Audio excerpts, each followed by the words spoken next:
Sometimes in our first conversation, we say something, you nod along, and we moved right past to that. And maybe you're moving here for a job that's starting in a couple weeks. Maybe you're buying your first time home, and everyone is using words that you have no idea what they. It seems like common knowledge, and this is something that we deal with all the time. These words are brand new to you. It should not be something that we just slip past.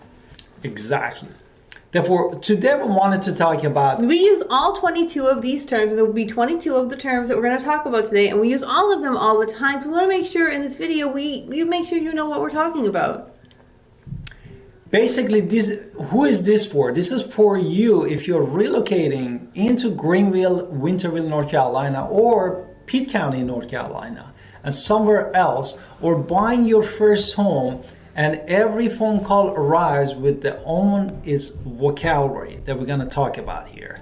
Okay, and the words might be the same thing, and you don't need to have a sit-down conversation to understand them. So we're going to go through the 22 terms really quickly so you really understand what they are. So it's one of those things that's just fun. So number one, the first one is going to be the seller disclosures. So when we say we read the seller disclosures, what does that mean? Exactly. What is the seller disclosure? Well, basically, the sellers have to put in their own terms. Typically, they don't actually tell us anything, but sometimes they do. And those are good ones because they're answering questions about the property that they already own on documented record of them telling us what is going on with the house that the photos might not tell us. And reading it is very important, and I read them all the time. Reading is one of the things that it's sitting in front of you. It's lining up with the papers to make sure, hey, the HVAC is this old. The property photos might be amazing, but really understanding what is in those documents really does help us. Exactly. What's the next one? The next one is a buyer agent. Right, what is that? Basically, you are at the side of the table because your interest is our interest. We are trying to help you to get from A to Z, from a start to finish. Once we are representing you, that you're gonna tell us about your budget, your timeline, how much you want in particular house, stay, everything that you want in that particular house. Therefore, we share at that moment all the information that you wanted in the house to have with all of the financial that comes with the A seller's agent, I'm going to quickly click on. Also sometimes called the listing agent. People sometimes click, oh, I just was looking for the listing agent. Well, these are the people who work directly for the sellers. They do not work for the buyer. They work for the seller. They negotiate on your behalf to the best of their, they keep all hands on deck for them. With your own agent, you want to make sure they're talking about how much you pay, how much you want for the place, how fast you need to be where you're going.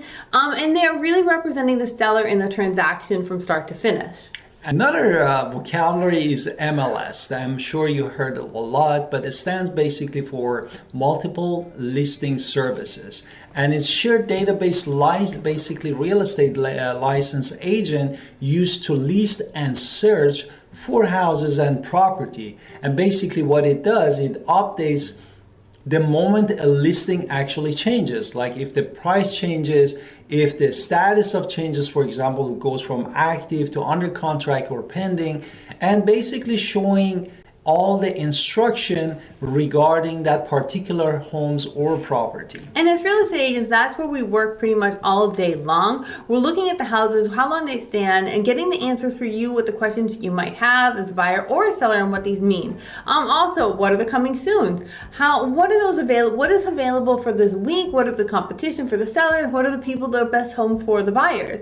Next thing we're going to talk about that you might not know the word of because you never thought about it would be an easement. An easement is something where someone else has a legal right to some particular part of the other person's property for a very specific purpose. Maybe it's access to a utility line, maybe it's a shared driveway, but it leaves ownership exactly where it is, but the shape actually comes out with a carve out that this person has an easement onto the property. So it's one of the things that we have to read on paper. It's in the recorded documents. You need to know if somebody has a right to an easement on your property and how that conversation will go and where it is on the yard.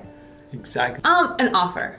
Exactly. And what is the offer? You want me to read that? Okay, I do the offers too. It's a written proposal to the sellers, formal in writing. It's basically our offer, laying out the price, the date you want to close, what is included, and we're telling to the and it's information to the seller that the seller actually is now going to look at your offer. Do they want to accept as is, or are they going to come back at you? What's the next one? Exactly. You used another term that we're supposed to talk about it. And then the next thing that we wanted to talk which I don't know what it is. Counteroffer. Counteroffer. Basically, counteroffer is when you're sending an offer to a listing agent, which he or she is gonna share it with the seller. They're gonna maybe send back a counteroffer, which basically means that they are not maybe happy with one term or a couple terms of the items that you put in your offer.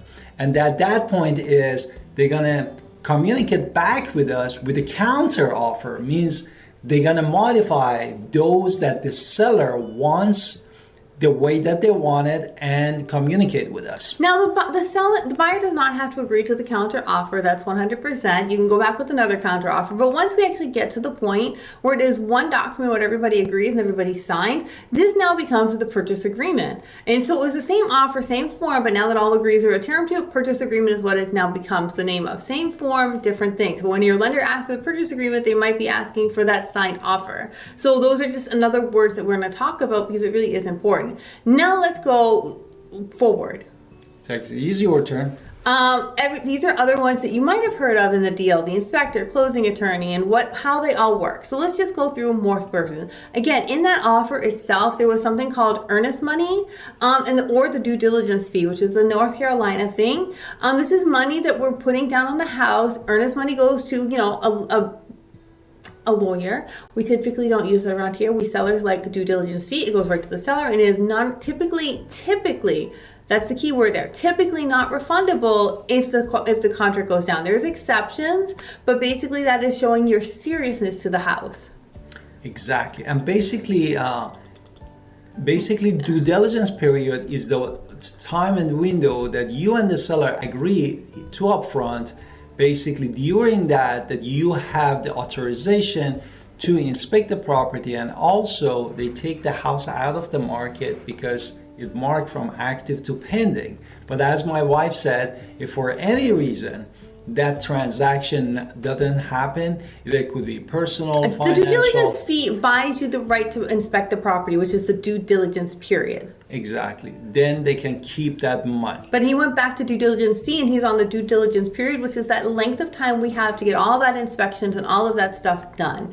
Because you are under a timeline, including appraisal. People forget that. Now, a contingency is you're writing into an agreement and it has to be satisfied in order to move forward. Maybe you have to sell your house to buy this house. Maybe something else needs to happen.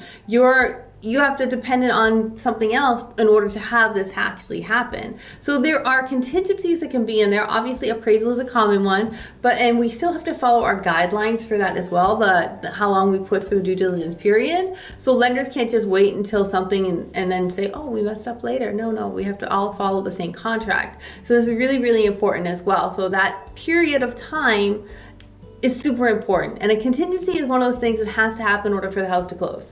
Therefore, we have a different, as my wife said, different kind of the contingency, like inspection, appraisal, a survey. It could be selling your homes, and this needs to be satisfied. That contract move forward. Or the next one we're going to talk about is a home inspection. We say, hey, do you want a home inspection? And this is not me walking around the house looking for the flaws. Nobody wants me to do that. I'm not sticking my head in certain places. I like my head. But home inspectors know how to do these properly, and we hire home inspectors, which are licensed inspectors that go through the property and tell us in detail what they find. Exactly. And from there, I love it because now it comes back to me and now we get to talk about what these mean. What are the repairs? What is the credit? What can we do for the real estate decisions now that we understand what's going on with the house? How can we find what's going on with the house? What's the next thing to talk about? The appraisal. Basically, appraisal also is another professionals that they are licensed to doing appraisal of the property. And then what you need to know is that they are independent opinion. Therefore, you take them as a third party. You're the buyer, then your bank or whoever financial institution they're giving you the loan, and a third party that's sent through the bank to do the home value for you.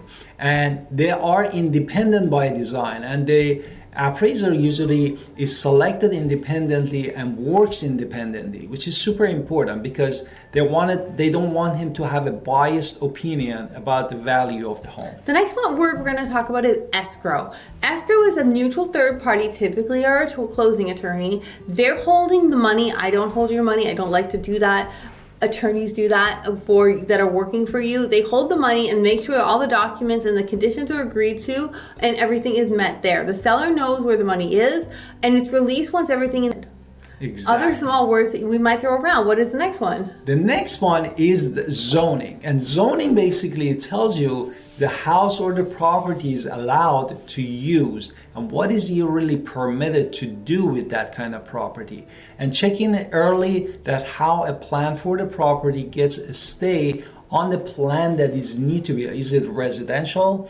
Is it commercial? These are all helps you to understand what you can do exactly with this business. You can do a shop, you can do a business, running a business, or different kind of things that you can do with a property. The next one is the closing attorney. The closing attorney is someone who does all the paperwork for you as the buyer or the seller. They do all the title work. They conduct themselves through the closing. And that's how it's done. You hear the names early and here the entire process, including title, is all done by our attorneys. It is an attorney-run state. We are not a title company state. It's an attorney-run state. So the attorneys really start working, coming back on time. Speaking of, what is title?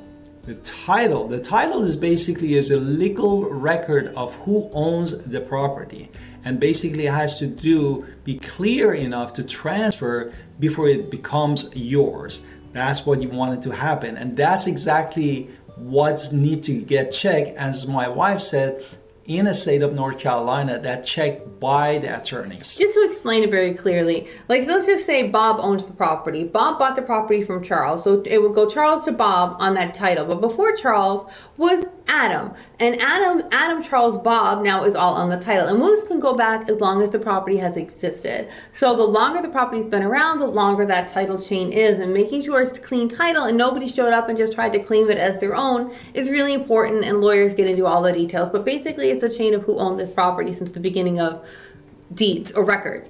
Deed is the document which shows the seller has sold it to you. So when you're actually at the closing table, the most important thing you care about is signing that deed. It will go on record with the county and it is now proof that you now own this property. You'll never actually pay one of those like scammers that will send you a thing afterwards and say, oh, we'll send you the deed, because you can go online and print it yourself for free, so you don't need to pay those people.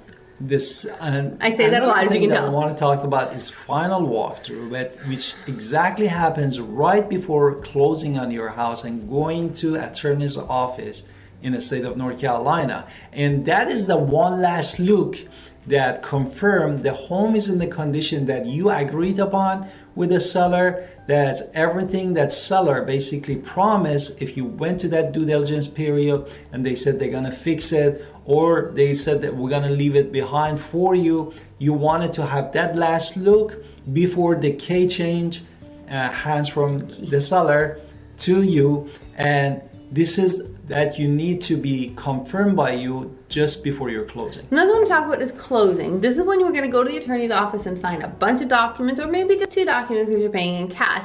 But this is the documents that's signed, the funds are now exchanged at the lawyer's office, and the deed is now changing hands. It is really the final solve to where you get the keys.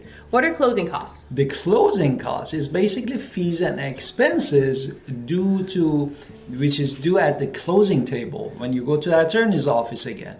And basically separate from the price of the home itself.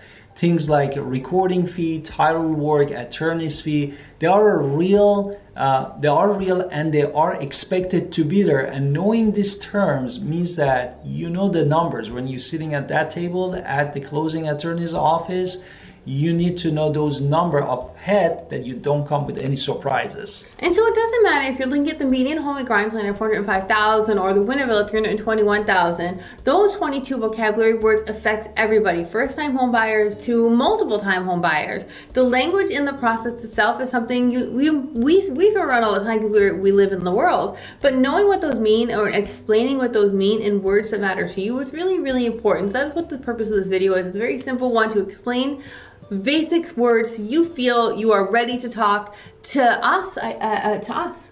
We are Alan Victoria Pinder, of course, husband and wife. Icon Real Estate Agent with eXp Realty. We are here in Greenville and Winterville, North Carolina, part of the Pitt County. We are here to guide you from start to finish, either you're home buyers or home sellers, and we are here for you. Don't forget to watch all of our playlists here. In the description below, also find a link that you can meet up with us on the Google or Zoom, and we are here for you. And don't forget to subscribe.